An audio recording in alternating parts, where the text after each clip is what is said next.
On Christmas week, her husband abused and divorced her. A wealthy CEO saw her, consoled her, and proposed. "You'll freeze out here," a deep voice said from behind her. Nora looked up through tears that had frozen to her lashes, clutching her single suitcase like a lifeline. Snow fell mercilessly around her on Christmas Eve as she sat alone on a park bench, her entire life reduced to whatever she could pack in 20 minutes. "I said I'm fine," she whispered, though her trembling body betrayed her. The tall stranger's amber eyes took in her inadequate coat, the bruise barely concealed beneath her makeup, and the wedding ring she still wore out of habit rather than loyalty. "Just as I'm fine walking through blizzards on Christmas Eve," he replied with gentle irony, extending his umbrella over her. "The difference is, I have somewhere warm to go." 24 hours earlier, her husband had stood before their entire social circle, crystal champagne flute in hand, and announced with a practiced smile, "Speaking of generosity, I believe in second chances.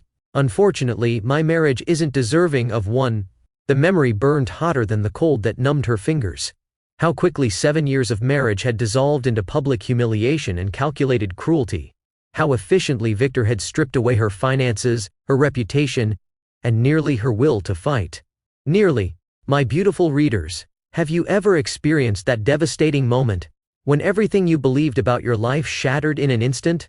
When someone you trusted used your deepest vulnerabilities against you? Perhaps it wasn't a spouse, but a friend, a parent, a mentor who betrayed your trust so completely it left you questioning your own worth. Share your thoughts in the comments, because your stories matter to me as much as the ones I tell. Before we continue with Nora's journey, a path that will take her from the depths of winter into an unexpected spring, hit that subscribe button and join our storytelling family. Because when you discover how a chance encounter with enigmatic tech innovator Gabriel Harrington transforms Nora's bleakest Christmas into something miraculous, you'll want to witness every twist and turn. This isn't just another romance. It's about reclaiming what was stolen, about finding strength when all seems lost, and about the power of truly seeing someone when they've forgotten how to see themselves. Nora Calloway possessed the kind of beauty that revealed itself in layers, not in bold statements, but in quiet revelations. Her auburn hair fell in soft waves to her shoulders, occasionally catching ruby highlights when firelight found her. At 5 feet 7 inches, she moved with natural elegance, remnants of her years as a promising ballet dancer before her husband deemed her performances embarrassingly amateur. Shortly after their wedding, her eyes, deep emerald with flecks of gold, remained her most captivating feature, though lately they carried shadows that no amount of sleep could erase. Tonight, her slender fingers adjusted the high collar of her crimson velvet dress, carefully concealing evidence of Victor's displeasure when she'd questioned their holiday charity budget. She'd chosen this particular gown for its long sleeves and modest neckline, perfect for disguising the truth, while her mind calculated safe distances and exit strategies for the evening ahead. When Nora spoke, her voice carried a melodic quality, soft yet clear, though she'd learned to measure both volume and opinion around Victor.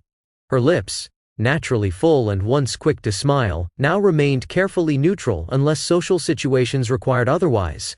Yet something in her posture, the way her spine straightened almost imperceptibly when challenged, how her chin lifted slightly when Victor entered a room, suggested that beneath the carefully constructed facade of compliance, a flame of defiance still flickered, waiting for the right moment to ignite. Before Victor, Nora Bennett had been the daughter of a literature professor and a concert pianist who'd nurtured her artistic sensibilities alongside fierce independence. Growing up surrounded by books, music, and thoughtful discourse, she developed an unshakable belief in creative expression and authentic connection.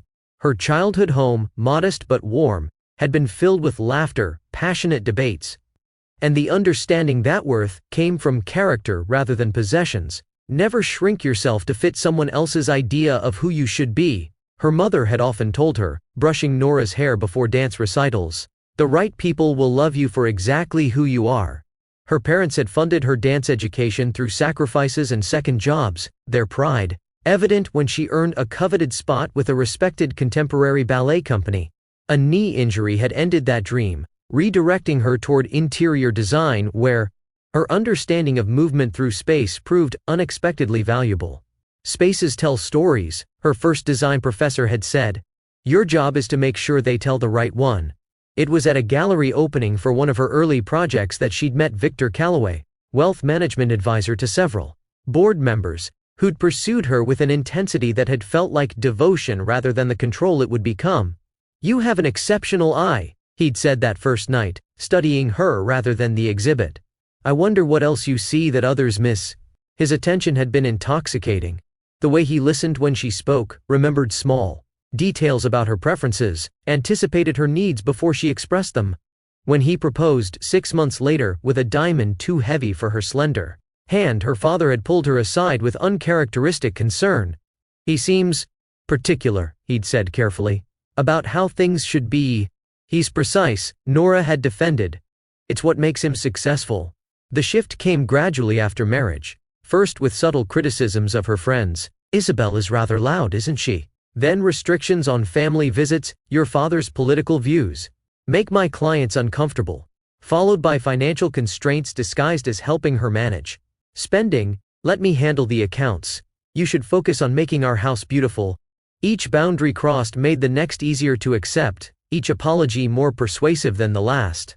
She'd stayed initially out of love, then out of hope for change, and finally out of fear, both of Victor himself and of admitting her perfect marriage was actually a perfectly constructed illusion. What sustained Nora now was her secret design consultation business, operated under her maiden name with payments directed to an account Victor knew nothing about. Each client represented another step toward independence, another day closer to reclaiming the woman she'd once been. That and the promise she'd made at her mother's funeral last year, that she would find her way back to joy. "You look distracted," Victor whispered, his fingers digging into her waist as he guided her through their crowded foyer. "Remember to smile."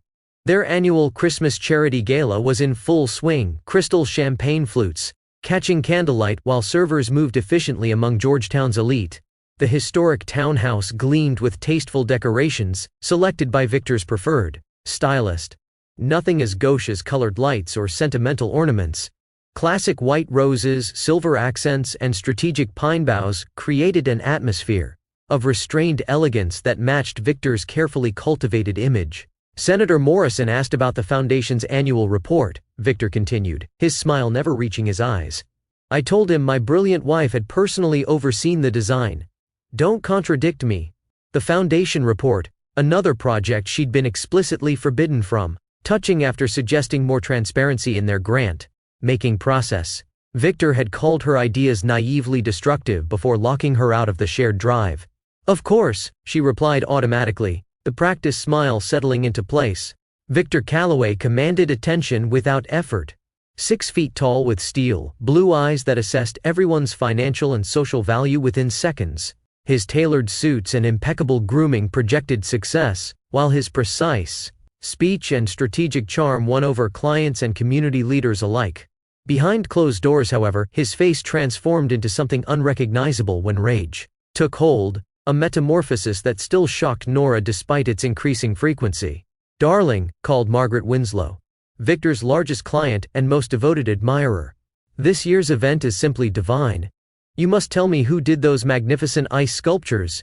Nora discovered them. Victor answered smoothly, squeezing her waist in warning. "She has such a talent for finding unexpected treasures." The ice sculptor had actually rejected Victor's business after he demanded a complete redesign the night before installation. Nora had spent hours negotiating a compromise, never mentioning it to Victor to avoid triggering his temper. "Such a perfect couple," Margaret sighed, patting Nora's arm. 7 years and still so in love. "My third husband and I barely made it to 5. Nora nodded, wondering what Margaret would think if she knew about the concealer carefully covering the finger-shaped bruises on her arm, a souvenir from questioning their household budget last week, or about the separate bedrooms they'd maintained for nearly 2 years. Victor claiming her restlessness disturbed his sleep. "Excuse us," Victor said, guiding Nora toward the dining room. "I believe it's almost time for the toast." Something in his tone sent a warning tremor through her. Victor was particularly attentive tonight, keeping her within arm's reach, interrupting private conversations, introducing her with uncharacteristic enthusiasm. His smile appeared genuine, but his eyes held an intensity that usually preceded his worst moments. The servers began distributing fresh champagne as Victor positioned Nora at his side near the ornate fireplace. The room quieted in anticipation. Victor's annual toast was always meticulously crafted, hitting the perfect notes of gratitude, ambition, and noblesse oblige that reinforced his status among Washington's elite. "Friends, colleagues, distinguished guests," he began, voice resonating with practiced warmth. "Welcome to our home on this special evening. Christmas has always represented the spirit of giving, of reflection, of new beginnings." His hand settled at the small of Nora's back, ostensibly affectionate but positioned exactly where a bruise from last week's discussion still throbbed. "This past year has brought unprecedented success to Callaway Wealth Management. We've expanded our client portfolio by 30%, launched our sustainable investment division, and contributed over $2 million to causes that matter." Approving murmurs rippled through the crowd. Victor's philanthropy, though carefully calculated for maximum tax advantage, was legendary in their circle. "As we close this chapter and look toward the future, I find myself reflecting on what truly matters." His voice softened, taking on a vulnerability that raised Nora's internal alarms. "Success means nothing without the right people to share it with." Victor turned slightly toward Nora, his expression a masterpiece of gentle regret that made her stomach clench with sudden dread. "Speaking of generosity," he continued, "I believe in second chances. Unfortunately, my marriage isn't deserving of one." The room went silent. Champagne glasses froze midway to parted lips. Eyes widened, then darted between Victor's composed face and Nora's increasingly pale one. "After considerable soul-searching and attempts at reconciliation, I've made the painful decision to end my marriage to Nora." He spoke as if she weren't standing beside him, as if she were a business venture that had underperformed. "Those closest to us know this has been a difficult time. Nora's struggles with certain issues have placed considerable strain on our relationship." The careful phrasing, vague enough to invite speculation about addiction, mental illness, or infidelity, specific enough to place all blame on her shoulders. Victor had weaponized ambiguity with surgical precision. "Despite my best efforts to provide support, some situations cannot be salvaged. I ask for your understanding and discretion during this transition." As murmurs rippled through shocked guests, Victor's assistant appeared at his signal, presenting Nora with an envelope containing divorce papers. The documents, already bearing Victor's signature, cited irreconcilable differences, alongside provisions that would leave her virtually penniless. "Consider this my Christmas gift to you, darling," Victor said, voice carrying across the suddenly silent gathering. "Freedom from a marriage that clearly makes you so unhappy. I suggest you review these with whatever legal counsel you can afford."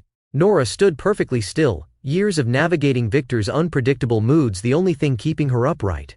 The envelope burned against her fingers while faces blurred around her, some showing genuine shock, others poorly concealed fascination at witnessing such calculated cruelty.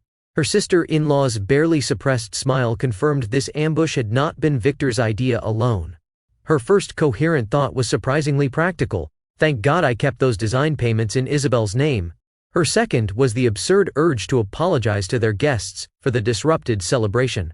The third, striking with unexpected clarity, was that despite the public humiliation, despite being blindsided, what she felt rising beneath the shock wasn't despair but something dangerously close to relief. This realization triggered immediate guilt. Shouldn't she fight for her marriage? Try once more to become the wife Victor wanted? The questions formed and dissolved as muscle memory took over, chin lifted, shoulders back, face composed, into the pleasant mask she'd perfected over years of enduring Victor's corrections to her behavior. "I see," she said, her voice surprisingly steady. "Perhaps we should continue this discussion privately." Victor's smile tightened. He'd expected tears, pleading, perhaps even a scene that would validate his narrative of her instability. Her composure clearly disappointed him. "There's nothing to discuss," he replied, voice hardening. "My lawyers have prepared everything. You have until tomorrow evening to remove your personal belongings from my home." "My home?" The possessive stung worse than the divorce itself, reminding Nora how thoroughly she'd allowed herself to be erased. As guests awkwardly dispersed, murmuring excuses, Nora felt something crack. Inside her, not her heart, but the shell of compliance she'd built around it. For the first time in years, she looked directly into Victor's eyes without flinching and thought, "This is not how my story ends." My beautiful readers, have you ever experienced a moment when what seemed like your greatest humiliation actually became your pathway to freedom? That instant when you realized the thing you feared losing was actually the thing keeping you from becoming who you were meant to be? Drop a heart in the comments if you've ever had to walk through fire to find your true strength. And if you're connecting with Nora's journey, tap that subscribe button, because what happens next, when she walks away from everything familiar and encounters someone who sees beyond her broken pieces, might just change how you view your own story. The 24 hours Victor granted became 12 when he suddenly remembered. The house needed to be prepared for his family's Christmas Day gathering. Nora moved through their home, now irrevocably his, selecting only what couldn't be replaced: her mother's vintage silk scarf, photographs predating her marriage, the design portfolio that had sustained her spirit during darkest moments. Mrs. Daniels silently helped pack these treasures, her efficiency masking what might have been sympathy. As Nora reached for a small watercolor from their anniversary trip, the housekeeper gently redirected her hand. "He's made an inventory, Mrs. Calloway," she murmured. "Best take only what was yours before." The implication was clear. Victor had compiled a list of what she could remove, and deviations would have consequences. When Nora opened her jewelry box, she found it already emptied of everything except costume pieces and her mother's simple pearl earrings. The diamond pendant from Christmas Eve was conspicuously absent. Her phone buzzed with texts from unknown numbers, Victor's associates offering support that read more like propositions, suggesting her husband had been sharing unflattering stories long before the public announcement. "I'm sorry, Mrs. Calloway," Mrs. Daniels said quietly, handing Nora a sealed envelope. "Mr. Calloway instructed me to give you this when you finished packing." Inside was a single sheet of Victor's monogrammed stationery with a typed message. "I've taken the liberty of informing the building security that you no longer have residence privileges. The car service will arrive at 4 p.m. sharp to transport you to wherever you can find accommodation. Any attempts to contact my clients or associates will be met with legal action. I suggest you accept this outcome with the dignity you've always lacked. V." Nora folded the note carefully, tucking it into her purse. Even now, he couldn't resist a final twist of the knife. When she called her father, the conversation was brief and painful. Victor had already contacted him with concerns about Nora's mental health and accusations about financial improprieties, leaving the elderly professor confused and worried about his daughter's stability. "Sweetheart, I don't understand what's happening," he said, his voice frailer than she remembered. "Victor said you've been taking money from his accounts. He showed me documents with your signature." "Dad, that's not true," Nora replied, fighting to keep her voice steady. "He's lying to you. He said you might say that." The doubt in her father's voice cut deeper than any of Victor's words. "He's arranged for me to see a specialist about my memory concerns. Wasn't that thoughtful?" The implication was clear. Victor had gotten to her only remaining family member, using her father's early-stage dementia to manipulate him and isolate her further. Isabel answered on the first ring, voice tight with concern. "He's been here, Nora, telling everyone you've been misappropriating foundation funds for personal use. He brought documentation, transfer records with your signature." Nora's blood chilled. "That's impossible. I've never had access to those accounts." "I know," Isabel interrupted. "But the forgeries are convincing. He's covering his bases, making sure no one will help you."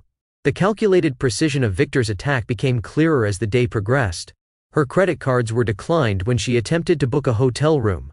The small savings account she'd maintained under her maiden name had been mysteriously emptied. Even her car, technically leased under Victor's company, was reported stolen when she tried to leave the neighborhood, resulting in a humiliating interaction with security at the gate. "I'm sorry, Mrs. Calloway," the guard said, not meeting her eyes. "Mr. Calloway called personally to report the vehicle. I have to ask you to leave it here." By evening, Nora sat on a bench in Franklin Square, a single suitcase beside her containing 7 years of identity distilled to essentials. Her phone battery hovered near death, having spent hours in fruitless calls to former friends who suddenly couldn't speak, or attorneys who wouldn't take her case against such a respected financial advisor without substantial retainers. Snow began falling, gentle at first, then with increasing determination, coating her inadequate wool coat. The park emptied as families sought shelter, leaving Nora alone with the growing realization that Victor had orchestrated a complete extraction, not just from his life, but from the community where she'd spent her adult years. No money, no reputation, no support system. The perfect elimination of an inconvenient wife. As Christmas lights twinkled through the falling snow, Nora finally allowed tears to come, not for the marriage she'd lost, but for the years she'd sacrificed to a man who had planned her disposal with the Same methodical precision he applied to investment strategies. She had become, in the most literal sense, a discarded asset. The snow intensified, matching Nora's tears as darkness settled over the park. She didn't notice the sleek Tesla that pulled alongside the curb, nor the tall figure who emerged until his shadow fell across her hunched form. "You'll freeze out here," a deep voice observed, surprisingly gentle despite its authority. Nora looked up, blinking through snow-mixed tears at the stranger. Beneath the shelter of his extended umbrella stood Gabriel Harrington, a name she recognized from business magazines and tech conferences, though they'd never formally met. His presence in this neighborhood park on Christmas Eve seemed as improbable as finding a wolf in a city garden. "I'm fine," she managed, instinctively tightening her grip on her suitcase. Gabriel's eyes, an unusual shade of amber that seemed to catch the holiday lights, took in her snow-dampened clothes, the carefully packed suitcase, and the subtle bruising her makeup no longer concealed. "Clearly," he replied, a hint of wry understanding softening his words. "Just as I'm simply a concerned citizen who regularly wanders through parks during blizzards on Christmas Eve." When she didn't respond, he lowered himself onto the bench beside her, maintaining a respectful distance while extending the umbrella's protection. "I was at the Callaway Gala last night. My foundation was considering partnering with Victor's firm before I witnessed his—" He paused, searching for an appropriate word. "Performance?" Nora stiffened. "You were there?"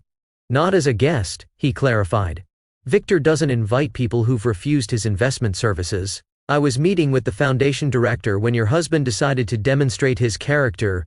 The implication hung between them, as Gabriel reached into his coat, retrieving a business card. "What Victor doesn't know is that I've spent 3 months investigating his investment practices after one of my employees nearly lost her retirement savings to him.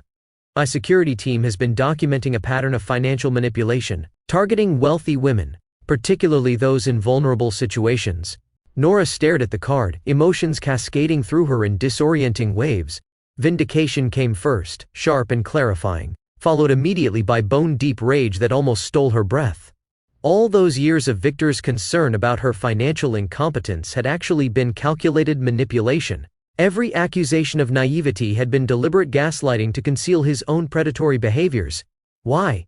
she whispered, the question encompassing both Victor's betrayal and this stranger's unexpected intervention. "Why did he do it?" "Financial control is rarely about money, it's about power," Gabriel responded. "Why am I telling you? Because no one deserved what happened last night, and you look like you could use an ally." Something in his expression, a flicker of personal understanding beneath professional detachment, suggested his motivation ran deeper than justice alone. When Nora made no move to take the card, Gabriel gently placed it in her coat pocket. "This gives you options," he said simply. The weight of those words broke something free inside her. Options? Such a simple concept that had become utterly foreign in her controlled existence. Not salvation offered by a white knight, but tools to forge her own path. Tears came again, but different now, not of despair but of something dangerously close to hope, fragile and unexpected as holly berries pushing through snow. As Nora weighed Gabriel's offer, his phone chimed with an urgent text. His expression darkened as he read the message. "Your situation has just become more complicated," he said, showing her the screen. "Victor has filed a police report claiming you've stolen confidential client information. There's an officer en route to this location now." Nora's momentary hope crumbled. "How would he know where I am?" "The tracking software on your phone," Gabriel replied. "Standard procedure for controlling partners." The revelation that even her physical movements had been monitored sent ice through Nora's veins. Before she could respond, Gabriel continued, "I can offer you temporary sanctuary at my guest apartment while you consult with my legal team. They're at your disposal should you choose to use them." He stood, extending his hand. "Or I can call you a rideshare to any destination of your choice. The decision is entirely yours." Headlights swept the park entrance as a police cruiser turned into the circular drive. Nora stood, gripping her suitcase with one hand while the other still clutched Gabriel's card. Two paths diverged before her: trust this enigmatic stranger, or face Victor's latest manipulation alone. Either choice required a courage she wasn't sure she possessed. "I'll go with you," Nora decided, the approaching police lights leaving little room for deliberation. Within moments they were inside Gabriel's Tesla, gliding away from the park as the police cruiser pulled in behind them. "They can't follow us in this weather," Gabriel said, his vehicle moving smoothly through streets already covered in several inches of snow. "My car has features they don't." Nora watched the police lights recede in the side mirror, half expecting Gabriel to reveal himself as another predator. Instead, he maintained a respectful silence, occasionally glancing at her with concern but never pity. "I should warn you that Victor's reach is extensive," she finally said. "Helping me could cause problems for your business." Gabriel's laugh held no humor. "Victor Calloway is a shark in a small pond who believes he's an apex predator in the ocean. I've dealt with much worse." Something in his tone suggested personal experience rather than bravado. Before Nora could question him further, the car turned into an underground garage beneath a gleaming glass tower. "Welcome to Harrington Towers," Gabriel said as the vehicle parked itself in a reserved space. "My security team has already prepared the guest apartment. You'll have complete privacy and can stay as long as necessary." Harrington Towers materialized from the snowy night like a modern fortress, a sleek glass structure rising against the city skyline, its windows glowing amber against the darkness. A silver-haired concierge named Mr. Fleming showed Nora to a guest apartment more spacious than the home she'd shared with her parents. The man provided dry clothes and a simple meal with no questions, his discretion suggesting this wasn't the first time Gabriel had brought home someone in distress. "Mr. Harrington asked me to inform you that he's in the study if you'd like to speak with him," Fleming said before departing. "Otherwise, please consider this space entirely yours. The security system requires no codes to exit, only to enter." The subtle message was clear: she wasn't a prisoner here. The realization brought unexpected tears to her eyes. The apartment itself felt like something from another world, after years in Victor's carefully curated showplace. Modern yet warm, with jewel-toned textiles and original artwork that spoke of personal taste rather than investment value. The bathroom contained new toiletries in still-sealed packages, the closet held tags on clothing in approximately her size, and the refrigerator was stocked with simple, nourishing foods someone had prepared for emergencies, or for guests who arrived with nothing. After a hot shower that washed away tears but not confusion, Nora found herself drawn to the large windows overlooking the city. Christmas lights twinkled below, families gathering for celebrations while she stood alone in a stranger's home, her entire life dismantled in less than 24 hours. A gentle knock at the door interrupted her thoughts. Gabriel stood there, holding 2 mugs of something steaming, his expression carefully neutral. "Hot chocolate," he explained. "My grandmother's recipe. It helps on difficult nights." Nora accepted the mug, warming her hands around the ceramic. "Thank you for all of this." Gabriel leaned against the doorframe, maintaining a respectful distance. "You should know that my security team is monitoring Victor's movements. He's currently telling a rather different version of events to the police." "What version?" Nora asked, though she already suspected the answer. "According to the report, you've been suffering from increasingly erratic behavior, culminating in stealing client files after he gently suggested you seek help. He's positioned himself as the concerned husband, worried about your mental state and the potential harm you might cause yourself." The calculated cruelty stole Nora's breath. "He's making me sound unstable." "It's textbook," Gabriel confirmed. "Discredit the victim before they can speak. My team is already gathering evidence to counter his narrative, but I wanted you to be prepared. By morning, this story will likely be circulating among your social circles." Nora sank onto the sofa, the full weight of Victor's strategy becoming clear. "He's making sure I have nowhere to go, no one to believe me." "That's his intent," Gabriel agreed, sitting in the chair opposite her. "The question is, what do you intend to do about it?" The question hung between them, simple yet profound. What did she intend to do? For so long, Nora's choices had been limited to variations of compliance. Which version of herself would least trigger Victor's displeasure? The concept of genuine intention felt foreign, almost dangerous. "I don't know," she admitted, the honesty itself a small rebellion. 24 hours ago, my biggest concern was selecting the right dress to hide bruises. Now her voice faltered. "I don't even know what I am." "Free," Gabriel suggested quietly. "Terrified, angry, confused, but free." The word resonated through her like a bell tone. Free. Despite everything Victor had taken, he'd inadvertently given her the one thing she'd stopped believing possible. "Tomorrow," she said, surprising herself with sudden decisiveness. Tomorrow I'll figure out my next steps. Tonight I just need to. She gestured vaguely, unable to articulate the storm of emotions threatening to overwhelm her. Breathe, Gabriel finished for her. Tonight you breathe. He rose, moving toward the door. My team will continue monitoring the situation. Try to rest if you can. After he left, Nora curled into the unfamiliar bed, expecting sleep to elude her. Instead, exhaustion claimed her immediately, pulling her into the first unguarded rest she'd experienced in years.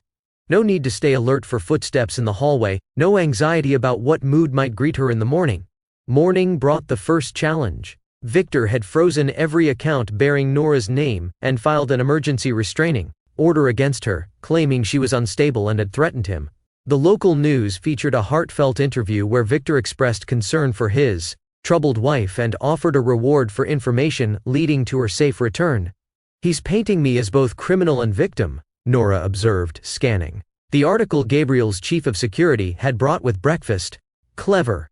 If I appear publicly, I'm violating the restraining order. If I stay hidden, it confirms I'm either dangerous or being held against my will. Gabriel nodded grimly. Victor's playing multiple angles. My sources say he's also accelerated a merger that was contingent on his stable family image. Apparently his potential partners valued traditional family structures. Winterstone Capital, Nora said, surprising Gabriel with her knowledge. I overheard negotiations during his last dinner party. They wouldn't finalize until after the holidays. Wanting to ensure their public images aligned. You heard all that? Gabriel's expression showed new respect. Victor assumes anyone who isn't speaking is simply empty space, Nora replied with a hint of bitterness. It made me an excellent observer. The second challenge came when Isabel was suspended from the foundation after suggesting publicly that Victor's claims about Nora seemed suspicious. By noon, Nora's father called from his assisted living facility. Victor had visited, presenting himself as a concerned husband while subtly suggesting Nora's recent erratic behavior might require psychiatric intervention. He said, "You've been acting strangely for months, honey," her father said, confusion evident in his voice. "That I shouldn't worry if you called saying strange things about him." "Dad," Nora began, then stopped, realizing any defense would only reinforce Victor's narrative of her instability. "I love you, I'm safe, please take care of yourself." "He's systematically isolating you," Gabriel observed after she ended the call, "making sure anyone who might support you faces consequences." The third and most alarming challenge arrived with Gabriel's attorney, who brought news that Victor had filed documents claiming Nora had stolen proprietary client information before disappearing. The penalty, if proven, carried jail time.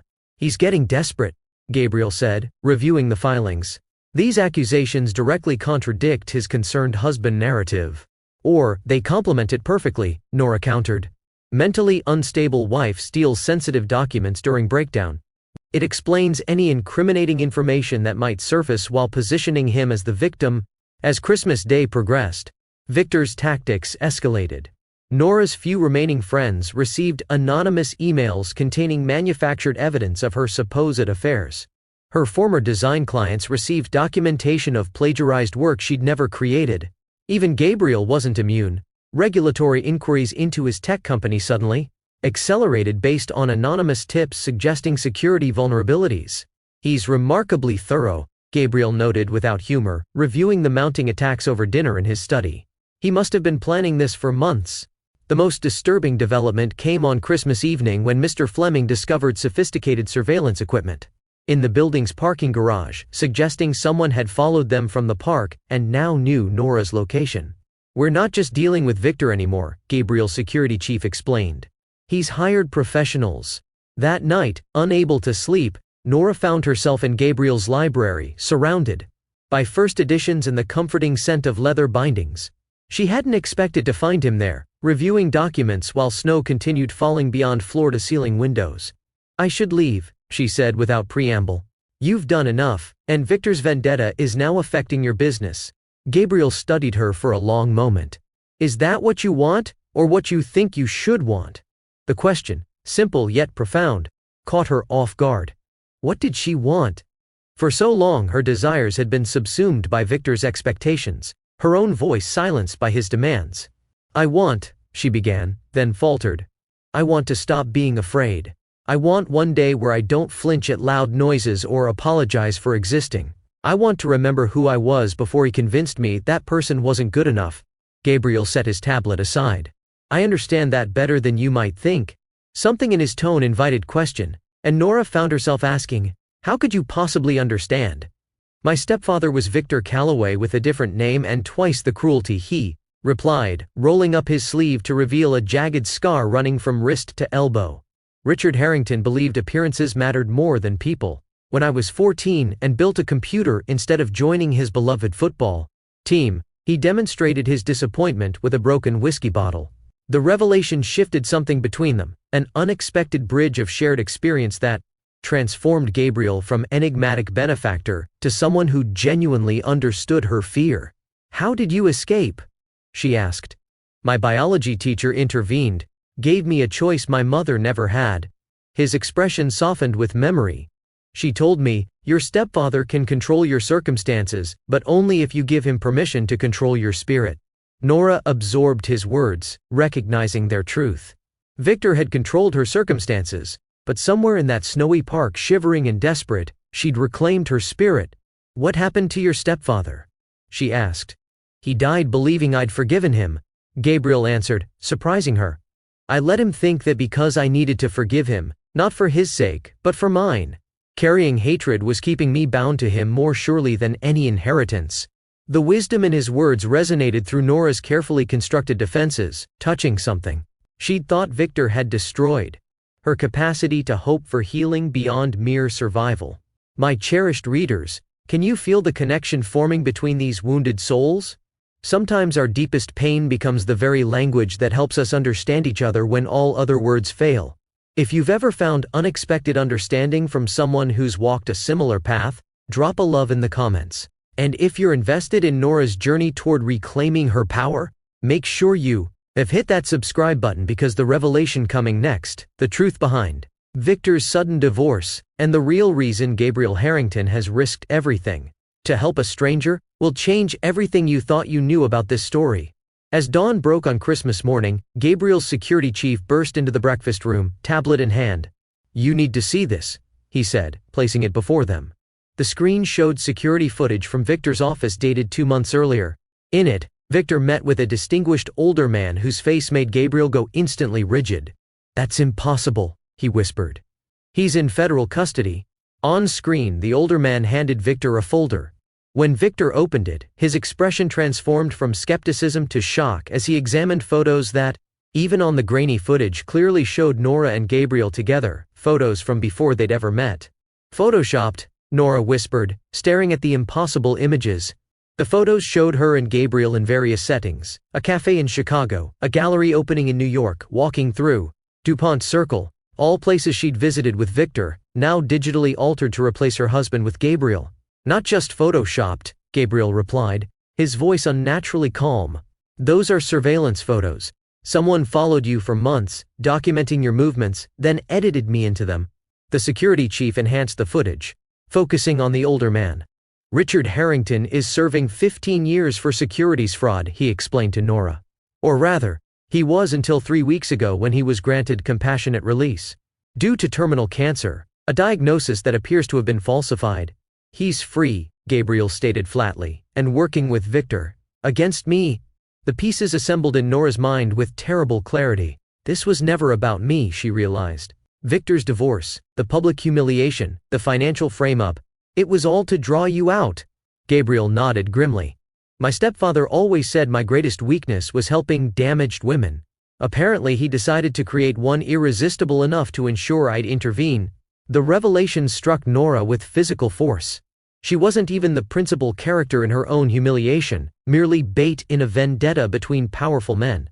The years of emotional manipulation, the public destruction of her reputation, her entire marriage, all potentially orchestrated as components in Richard Harrington's revenge against his stepson. "Why?" she demanded, fury replacing shock. What could possibly justify using another human being this way? "Harrington Technologies," Gabriel answered. "After I discovered Richard's fraud and reported him to the SEC, I gained control of the company he believed was rightfully his. He chose prison over public apology." His knuckles whitened around his coffee cup. Now he wants it back. But how would he even know about me? How could he possibly have engineered my marriage? Gabriel's security chief cleared his throat. Ma'am, according to our investigation, your first meeting with Victor wasn't as random as you believed. The gallery opening where you met, Callaway Wealth Management was a major donor that year, specifically requesting client access to emerging designers. The implication hung in the air, too monstrous to immediately comprehend. Her entire relationship, the courtship, marriage, years of gradual isolation, and abuse, all potentially arranged as an elaborate setup for this moment. No, Nora whispered, standing abruptly. That's not possible. No one could plan something so. The library door crashed open as armed security rushed in. Perimeter breach, the lead officer reported. Multiple vehicles approaching from the garage entrance. On the security monitors, 3 black SUVs pushed through the building. Security gate, followed by 2 police cars with flashing lights. Victor emerged from the lead vehicle, accompanied by an older man who moved with unnerving confidence despite his apparent frailty. They're here for the company access codes, Gabriel realized. And to eliminate both of us as witnesses? As security scrambled to defensive positions, Nora felt a strange calm descend. For the first time, she saw Victor clearly, not as the powerful man who had controlled her life, but as a pathetic pawn in someone else's game. She caught her reflection in the window glass and barely recognized the woman staring back. Eyes fierce, jaw set, posture straight. Give me your phone, she said to Gabriel, an idea forming. I know exactly what they want and how to use it against them. Gabriel's security team created a diversion at the front entrance, while Nora enacted her plan from his office. With steady hands that surprised even herself, she connected his phone to the building security system, then dialed a number she'd researched during her sleepless night. Securities and Exchange Commission, Enforcement Division, answered a crisp voice. My name is Nora Callaway, she stated clearly. I'm reporting multiple instances of investment fraud, identity theft, and conspiracy. I have documentation ready to transmit, and I'm prepared to testify. As she spoke, she uploaded the security footage showing Richard Harrington with Victor, along with financial records she'd found in Gabriel's files documenting Victor's predatory investment schemes. She added her own evidence, photographs of forged signatures, records of her systematically drained accounts, the manufactured plagiarism accusations. I'm also informing you that Richard Harrington, currently on compassionate release, is violating his parole conditions by attempting to forcibly enter Harrington Technologies with armed individuals. Local police appear to be cooperating with him rather than intervening. The agent's tone shifted from professional to urgent as the scope of Nora's report became clear. Federal agents were dispatched immediately with instructions for Nora to maintain the call. When Gabriel returned to the office, he found Nora calmly directing a federal agent through the evidence, while monitoring security feeds showing Victor and Richard being detained by newly arrived FBI officers. You did this? He asked, astonishment evident in his voice. I spent years documenting Victor's questionable business practices, she explained, initially for self-protection, later because I suspected illegal activity. I just never had the courage to use the information. Her smile held no warmth. Amazing what clarity comes when you discover your entire marriage was a manipulation tactic in someone else's revenge plot. The woman standing before him bore little resemblance to the defeated figure he'd found in the snow. This Nora radiated quiet power and determination, her former timidity replaced by purposeful calm. They underestimated you, Gabriel observed with newfound respect. Everyone always has, she replied. Including me. By Christmas night, Richard Harrington and Victor Callaway were in federal custody, facing multiple charges of securities fraud, conspiracy, and filing false reports. The investigation had expanded to include several police officers who had been on Richard's payroll for years. Nora stood in Gabriel's penthouse, watching snowfall paint the city skyline in pristine white. The evening news delivered with dinner featured front-page stories about Victor's arrest and the shocking return of Richard Harrington to illegal activities. Her name appeared not as victim, but as key whistleblower, whose testimony had unraveled a complex financial conspiracy. Your reputation is restored, Gabriel said, joining her with mulled wine. The SEC investigators want to meet tomorrow to discuss your testimony. It's strange, Nora reflected. A week ago, I was terrified of contradicting Victor, even to defend myself. Now I'm ready to testify against him to save others from similar schemes. The holiday lights caught the gold band she still wore. Her mother's ring, the only piece of jewelry Victor hadn't taken. With deliberate movements, she removed it and placed it in her pocket. The indentation on her finger would fade with time, as would the deeper marks Victor had left on her spirit. The investigators mentioned whistleblower compensation, Gabriel said carefully. As a reporting party in a securities fraud case of this magnitude, you're entitled to a percentage of recovered assets. It could be substantial. Nora nodded, already considering possibilities. Enough to restart my design career. Maybe even open that small studio I once dreamed about. As church bells rang across the city, announcing midnight Christmas services, Gabriel hesitated before asking, "What happens now?" Nora turned to face him fully, her expression open yet cautious. "Now I discover who I am when I'm not defined by fear. Now I build a life that belongs entirely to me." She extended her hand, not in need, but in possibility. "And perhaps, when I'm ready, we discover if there's something real between two people, who met under false circumstances but connected through genuine understanding." Gabriel took her offered hand, his touch gentle but strong. "I'd like that," he said simply. The weeks that followed brought challenges and revelations. Victor's arrest triggered investigations into his wealth management firm, revealing a pattern of predatory practices targeting vulnerable clients. Former friends who had abandoned Nora suddenly remembered their loyalty when the full extent of Victor's crimes became public. She declined their belated support with quiet dignity. The investigation revealed that while Richard Harrington had indeed orchestrated her introduction to Victor, the abuse she'd endured hadn't been part of the plan, just Victor's true nature emerging once he had power over her. This truth brought cold comfort, but also liberation. Her suffering hadn't been inevitable. It had been the result of choices made by damaged men, not a reflection of her worth. Nora testified at both preliminary hearings, her voice steady as she detailed years of emotional and financial manipulation. When Victor attempted to discredit her by referencing her mental instability, she simply produced the journal she'd kept documenting. His abuse, dates, times, witnesses, all meticulously recorded by the designer's eye for detail he had so often mocked. "You taught me to be precise," she told him across the courtroom, meeting his gaze without flinching. "I simply applied that lesson differently than you intended." Gabriel attended each hearing but never inserted himself into her process. Instead, he offered what Victor never had: space to find her own voice, respect for her decisions, and belief in her capabilities. As winter melted into spring, Nora found temporary housing and began consulting with designers who remembered her talent and were eager to collaborate with the woman whose testimony had exposed one of Washington's most powerful financial predators. She reconnected with her father, patiently rebuilding their relationship as his health stabilized in a new facility, one not influenced by Victor's donations. Her relationship with Gabriel evolved gradually, both recognizing the danger of replacing one dependency with another. They met for coffee, attended gallery openings as colleagues rather than dates, and slowly discovered each other beyond the crisis that had brought them together. "You don't need saving," Gabriel told her one evening, as they walked through a cherry blossom festival. "You never did." "No," she agreed, watching children chase petals on the breeze. "But everyone needs witnessing. You saw me when I'd forgotten how to see myself." 1 year later, Nora stood in the center of Phoenix Design Collective, her newly opened studio specializing in creating healing spaces for survivors of domestic abuse. Winter sunlight streamed through skylights, illuminating innovative models and fabric, samples that transformed institutional environments into places of dignity and comfort. Her own living space, a converted loft above the studio, reflected her reclaimed identity. Walls displaying vibrant art, bookshelves overflowing with design references, and a small ballet bar where she had begun dancing again, not for performance but for joy.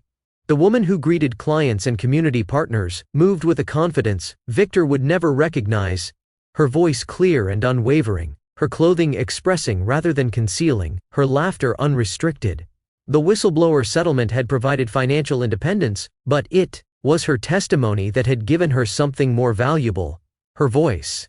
Victor and Richard had both received substantial sentences, their elaborate conspiracy exposed in a trial that became a cautionary tale in financial circles. "You've created something remarkable here," said Gabriel, appearing beside her with 2 cups of hot chocolate. The past year had transformed their relationship from rescuer and rescued to something more balanced. 2 people healing alongside each other, learning to trust again at their own pace. We both have, she replied, accepting the cup.